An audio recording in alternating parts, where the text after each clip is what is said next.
Hello students, आज हम नैतिक शिक्षा का अध्याय 1 ईश्वर हमारा निर्माता।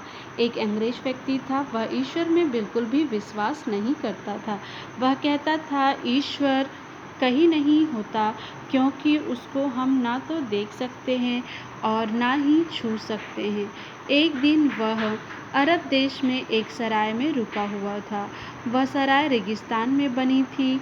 सराय में अंग्रेज ने एक अरबी व्यक्ति को नमाज पढ़ते हुए देखा।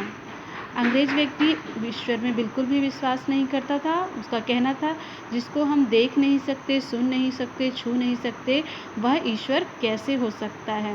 वह एक बार अरब देश घूमने गया और वहाँ एक सराय में रुका हुआ था। वह सराय कहाँ बनी हुई थी बेटा? रेगिस्तान में बनी हुई थी। रेगिस्तान में केवल रेत ही रेत होते हैं। सराय में अंग्रेज एक अरबी व्यक्ति को देखता है और वह अरबी व्यक्ति क्या कर रहा होता है? नमाज पढ़ रहा होता है, मतलब कि प्रेयर कर रहा होता है। ठीक है बेटा। जब अरबी व्यक्ति नमाज पढ़ चुका तब अंग्रेज ने उससे पूछा, तुम यह क्या कर रहे थे? अरबी व्यक्ति ने शांति से उत्तर दिया, मैं नमाज पढ़ रहा था। आप समझिए कि अपने ईश्वर की प्रार्थना कर रहा था। अंग्रेज अरबी व्यक्ति को पूछता है कि आप यह क्या कर रहे थे? अरबी व्यक्ति ने उसे बड़ी शांति से उत्तर दिया कि मैं अपने ईश्वर की प्रार्थना कर रहा था। अंग्रेज ने कहा, जिसे तुम देख नहीं सकते, छू नहीं सकते, आवाज़ सुन नहीं सकते, उसकी प्रार्थना क्यों करते हो? जिसका अस्तित्व ही नहीं है, उसकी प्रार्थना करने से क्या लाभ? अरबी व्यक्ति को अंग्रेज की बातें अच्छी नहीं लगी।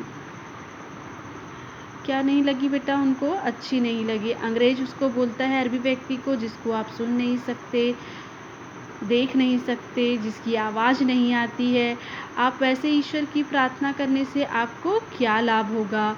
अरबी व्यक्ति को उसकी बातें अच्छी नहीं लगती है। फिर भी उसने अंग्रेज से इस विषय में कोई बात नहीं की। अरबी व्यक्ति यह सब सुनने पर भी चुप रहता है, उससे वह कुछ नहीं कहता और अपने कमरे में सोने चला गया। अगले दिन सुबह अंग्रेज और अरबी व्यक्ति तैयार होकर सराय से बाहर आए। दोनों व्यक्ति अगले दिन तैयार होकर सराय से बाहर आते हैं। अंग्रेज ने रेगिस्तान में रेत पर बने ऊँट के पद चिन्ह देखे। उसने अरबी व्यक्ति को वह पद चिन्ह दिखाते हुए कहा, ये पद चिन्ह अवश्य ही किसी ऊँट के हैं। अंग्रेज क्या करता है? अगले दिन बेटा उठता है और सराय से बाहर आता है। बाहर रेगिस्तान में देखता है तो उसको क्या दिखते हैं? ऊँट के पैरों के चिन्ह दिखते हैं। वह अरबी व्यक्ति को बताता है कि यह अवश्य ही ऊँट के पैर के निशान हैं। ठीक है बेटा। अरबी व्यक्ति ने पूछा, आप यह कैसे कह सकते हैं? मुझे विश्वास है कि आपने यह ना तो किसी ऊँट को देखा है और ना ही छुआ है। अरबी व्यक्ति अंग्रेज से पूछता है कि मुझे तो विश्वास है कि आपने यहाँ कोई भी ऊँट को नहीं देखा है, फिर आप ऐसे कैसे कह सकते हैं कि यह चिन्ह जो हैं वो ऊँट के ही हैं?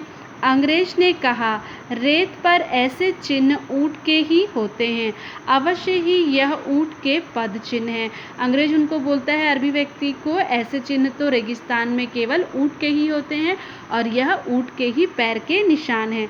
तभी पूर्व दिशा से सूरज अपनी पूरी चमक के साथ निकल रहा था। अरबी ने उसकी ओर संकेत करते हुए कहा, देखिए सूरज कितना सुंदर है।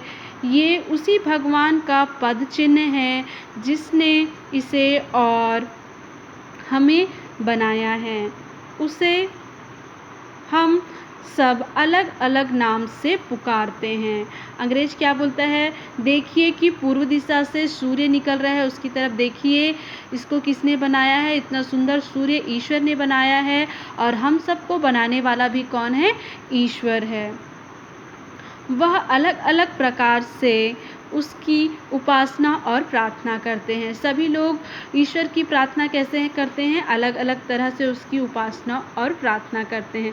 जैसे कि अरबी व्यक्ति नमाज पढ़ता है, हिंदू लोग पूजा करते हैं और ईसाई जाति के लोग क्या करते हैं, प्रेयर करते हैं। ठीक है, सब नाम अलग अलग है पर हम सब क्या करते हैं, ईश्वर की आराधना करते हैं। अंग्रेज कुछ ना बोला, वह शायद अब ईश्वर के अस्तित्व को अनुभव कर रहा था। अंग्रेज उस समय चुप हो जाता है अरबी व्यक्ति की बात सुनकर और वह कुछ नहीं कहता है और उसको यह अनुभव होने लगता है कि ईश्वर सच में है। बच्चों, यह सच है कि हम ईश्वर को देख नहीं सकते हैं, परंतु वह ही हम सब का निर्माता है। उसने ही हम सब यह सुंदर संसार बनाया है। सारे तारे, सूरज और चांद बनाए हैं। उसने ही तरह तरह व सुंदर जंतु, पक्षी, पेड़ और पौधे बनाए हैं।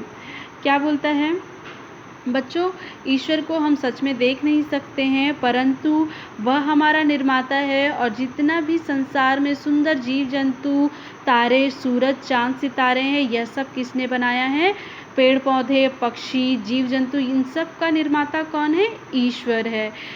केवल ईश्वर ही इतनी सारी तरह तरह की वस्तुओं का निर्माण और उनकी देखभाल कर सकता है। केवल ईश्वर ही है जो इतने सारे जीव जंतुओं का, पेड़ पौधों का, तारे, सूरज, चांद, आकाश, पृथ्वी, धरती, इन सारों चीज़ों का निर्माता कौन है, ईश्वर है। आप और हम बना सकते हैं क्या बेटा, आप और हम यह सब चीज़ें नहीं बना सकते। इसको कौन बना सकता है, केवल ईश्वर बना सकता है। ठीक है, तो ईश्वर ही सारी सृष्टि का निर्माता है। इस तरह अंग्रेज को ईश्वर के होने का अनुभव हो जाता है अरबी व्यक्ति के समझाने से, और हम सब भी ईश्वर के द्वारा बनाए हुए हैं। Thank you.